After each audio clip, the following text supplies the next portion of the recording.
பெண்கள வந்து படிக்கவே கூடாது. படிக்கிறதெல்லாம் 2வது பட்சம். முதல்ல உனக்கு என்னம்மா பிடிக்கும்? உனக்கு என்ன வேணும்? அப்படின்னு கேட்க முடியாத ஒரு சூழல்ல இருந்து, இன்னைக்கு பெண்களுக்கான வாக்கரசியல், பெண் தலைவிகள பத்தி பேசக்கூடிய ஒரு சூழலுக்கு நம்ம வந்திருக்கோம். இதுவே ஒரு ட்ரமாட்டிக்கான டிராஸ்டிக் சேஞ்ச் அப்படின்னு நம்புறேன்.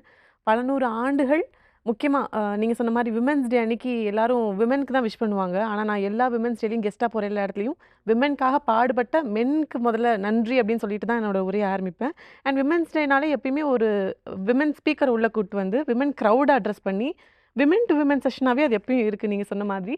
ஸோ விமென்ஸ் டேக்கு மென்னையும் உள்ளடக்கிய ஒரு கூட்டம் நடத்துறதே வந்து இப்ப நம்ம சமூகத்துல வந்து ஒரு வித்தியாசமான விஷயமா இப்ப பார்க்கப்படுது.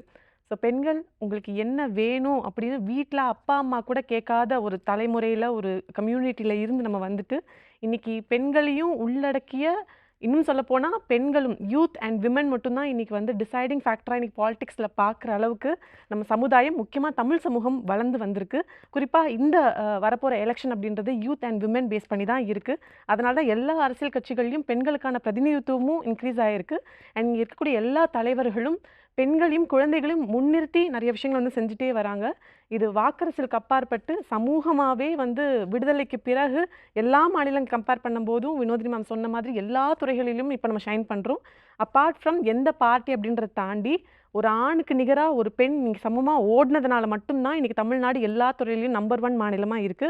காரணம் இங்க ஆண்கள் மட்டும் உழைக்கல, பெண்களும் உழைக்கிறாங்க, படிக்கிறாங்க, வேலைக்கு போறாங்க, கான்ட்ரிபியூட் பண்றாங்க, கேள்வி கேட்குறாங்க. இன்னைக்கு தலைவிகளாகி இங்க ஆளக்கூடிய சூழலும் வந்து தமிழ்நாட்டுல இருக்குன்றதுனால தான், இன்னைக்கு தமிழ்நாடு எல்லா துறைகளிலும் ஆளக்கூடிய ஒரு இடத்துல இருக்கு.